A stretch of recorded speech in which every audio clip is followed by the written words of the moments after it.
خرج كذلك امام اياكس بطولته المحببه في دوري الابطال. وسط ملعب مودريتش كاسيميرو وتوني كروس والمقدمه لزيزو، ثم رحل اللوبوتيجي وتولى المهمه سولاري. يتم تطوير ملعب سانتياغو برنابيو، لكن الريال في تطور هنا في الاداء. اسينسيو حكم اللقاء، سانتياغو خايمي يدي على طول فاول سانتياغو خايمي بيعاونوا كل من خورخي بوينو وفرناندو تريساكو وايضا خوسيه مارتينيز، وانذار امامنا هنا من نصيب في هذا الملعب. امامنا الكرات العاليه على طول، راسيه ابعاد على طول الى خارج الملعب ومطالبه. ادي راموس امامنا، ادي النجم راموس 23 لقاء امام فالنسيا لم يطرد في اي مباراه، في حين النهارده النجم باريخو اللقاء رقم 19 سجل 5 اهداف في المباراه الماضيه. استلام على طول، يمكن بالتشكيله اللي كانت بتلعب في الفتره، طبعا الاصابات والغيابات، قائمه الغيابات بيتشيني وكوكيلان في هذا اللقاء لعبوا مع زيدان. النهارده كاسيميرو يكمل القائمه ل 20 لاعب. فالنسيا اللي بيطالب جمهوره بالفوز والانتصار عشان يلاحق على المراكز المؤهله لمسابقه دوري الابطال. برشلونه 70، اتلتيكو 62، ريال مدريد 57، ختافي اللي كان موسم يعني صعب يعني البعض يتقبله نظرا لقوه الريال حتى في المواسم السابقه لما كان يخسر في الدوري ولا يخسر في الكأس يفوز مع النادي الملكي فترة الولاية الثانية. طبعا زيزو هذا اللاعب وهذا النجم طبعا في انضمام هذا اللاعب وقدومه ميستا، قائمة كبيرة من النجوم والكرة العرضية الخطيرة، لكن هنا المواجهة ولكن كرة وأيانا طبعا وإيمار، قائمة كبيرة لن ننسى أحد، وكلاوديو لوبيز. هذا هو فالنسيا اللي قدم لنا فيا وسيلفا وجادش امامنا في محاولات، لكن انتشار لاعب الريال حتى الان لسه المباراه مقفوله، لسه المباراه ما شفناش فرصه، يعني حتى الان الحذر اللي بيغلب على الاداء مع الى رودريجو مورينو، ممكن هدف، ولكن هنا بقى الكعب ولكن الاعراضي كان ممكن هو يروح ويسدد. وادي واحده من كريم بنزيما المتألق. ادي الكره دي لو اتلعبت بشكل افضل، يعني هو لعبها بالاحساس لكن ما تحركلوش. هجمه حلوه امامنا هنا، ادي جادش لاعب قوي، لاعب امامنا الثقه، استعاده يعني الرغبه في اللعب والمشاركه بعد ما لوح كده ارضيه، لكن الدقه فين؟ يطلع باص، خد الانذار الوحيد. تسديده حلوه، اول محاوله هنا من الالماني توني كروس في اللقطه الماضيه، سجل في مرمى فيكتوريا بيلزن واول كوره، لكن هذا في حال اللقاء. اودريازولا عدى من جيدش مره وفات ادوار. شوف الادوار النهارده، الجانب التكتيكي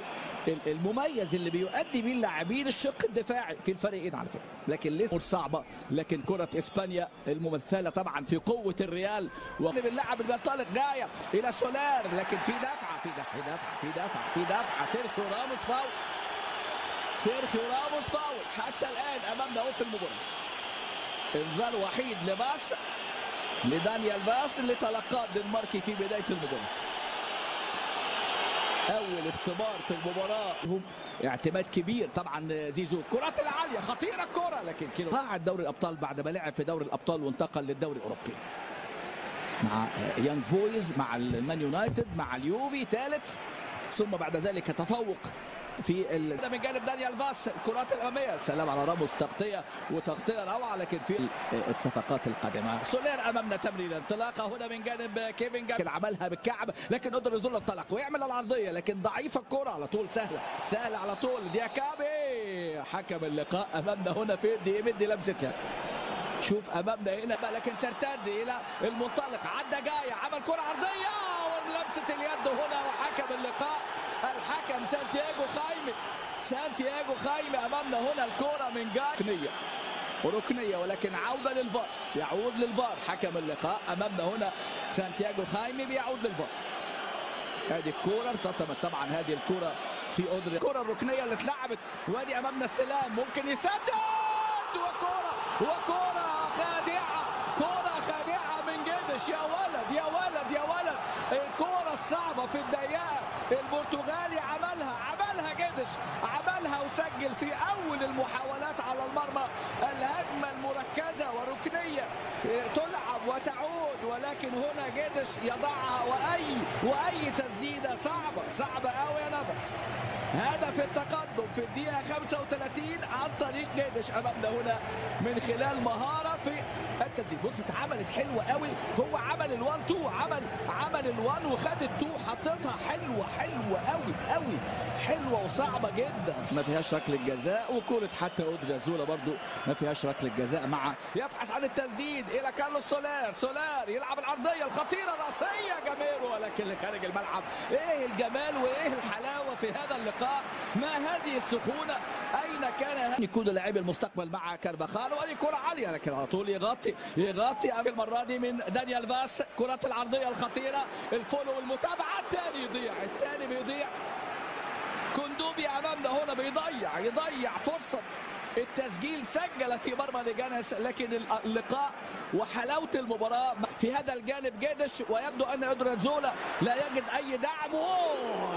يا ولد رودريجو مورينو الدولي الاسباني، وواحد من ابناء تيديا طبعا والنجم تياجو. دي امامنا هنا، بص الكره معموله ازاي، لكن الجميل في هذه الكره التحرك. وبص بقى السلام عليك يا سولير، عاملها له حلوه قوي، وجيدش بقى حاططها جميله بعقل كده. اتقطعت مارسيلو، حل الفردي قد يكون يعني عن طريق الشمال بتاعت مارسيلو، لكن فين شمال مارسيلو اعاده الثقه لمارسيلو، واحده من المهام. هل هيبيض وجه زيدان؟ ادي امام اللي سجل عن طريق النجم جيدش. انطلاقه جديده هنا، ادي امامنا لمبه يمين مع اودريا زولا. لوكاس فاسكيز امامنا يمرر، لكن شوف تمريره كريم بنزيما. الريال يحاول العوده ولكن الكره ما ملتش. فالنسيا بيجني ثمار هذه الامور. امامنا الكرات العاليه على طول، ابعاد من جاي. امامنا كريم بنزيما، هدف جيدش، وادي كره، لكن مارسيلو خلاص. رودريجو مورينو يا ولد على التمريره، لكن يا سلام يا بران، يا سلام. رافائيل فعيه وركنيه لصالح فالنسيا، وكره تعدي. كان شكرا لزميل علي محمد علي. هذا هو الهدف الوحيد في الشوط الاول في الدقيقه 44. جيدش اللاعب العودة الريال، هل ممكن نرى دكة البدلاء يكون لها دور؟ على طول دي اللي كان واحد من مفاتيح اللعب المهمة، ولمسة على طول المرة دي، لمسة وتحرك، ويلعب خارج ملعبه مع ليجانس وختافي وراي فايكانو وريال سوسيداد، وانطلاقة، ولكن في راية في اللقطة الماضية، في راية وتسلل وقلب فالنسيا النابض. امامنا هنا التحرك، لكن تغطية دفاعية وفوق. راية من خورخي بوينو بيعاونوا. انطلاقه هنا اودريا زولا، عدى من جاية، عمل كرة عرضية، لكن شوف التمركز الدفاعي. مارسيلو، هل يستغل فالنسيا الاندفاع ويسجل هدف ثاني ام يعادل؟ المتقدم هنا الكرات العالية على طول. توني كروس متقدم راموس، لكن لعب كوندوبيا، كرة على طول مقطوعة المرة دي. جاية قوة لدى نادي يأتي كوندوبيا للضغط، لكن تعود اودريا زولا. هل يستغل الريال؟ ولكن شوف بقى لاعب قائد داني باريخو، ودي هجمة بدأت من باريخو، راحت على طول الفرصة. سولار الكرة اللي بالعرض تبقى هدف، اللي بالعرض كان سولير كان يخلص الامور، ولكن ضاعت الفرصه. لكن شوف السرعه تسيطر وتمسك كرة اكتر. دفع بإيسكو يكون ضابط لايقاع اللعب، وراسيه جديده هنا من جانب كوندوبيا، راسيه من كوندوبيا امامنا، ولكن الى خارج الملعب.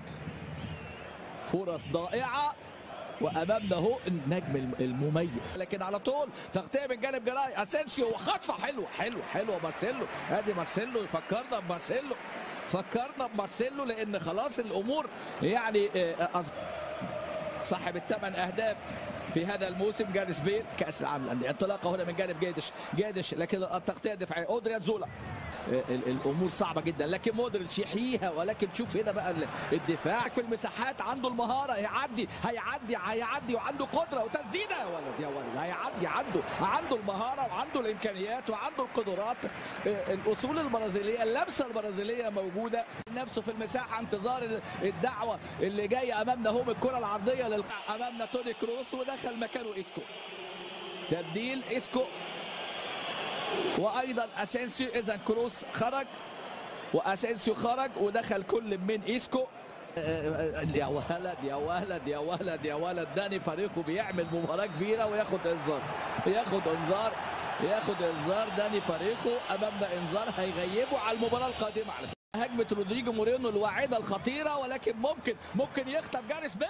ممكن المباراة تتغير في لحظات، ووسط الكورة بيصلحها ويمررها على الأخيرة. تشهد صحوة النادي الملكي، تلقى من مارسيلو وسقوط، وحكم اللقاء يدي ركلة حرة غير مباشرة وإنذار كمان لمارسيلو اللي هيغيب عن المباراة القادمة على فكرة للنادي الملكي اللي هي هتكون أمام أيبار.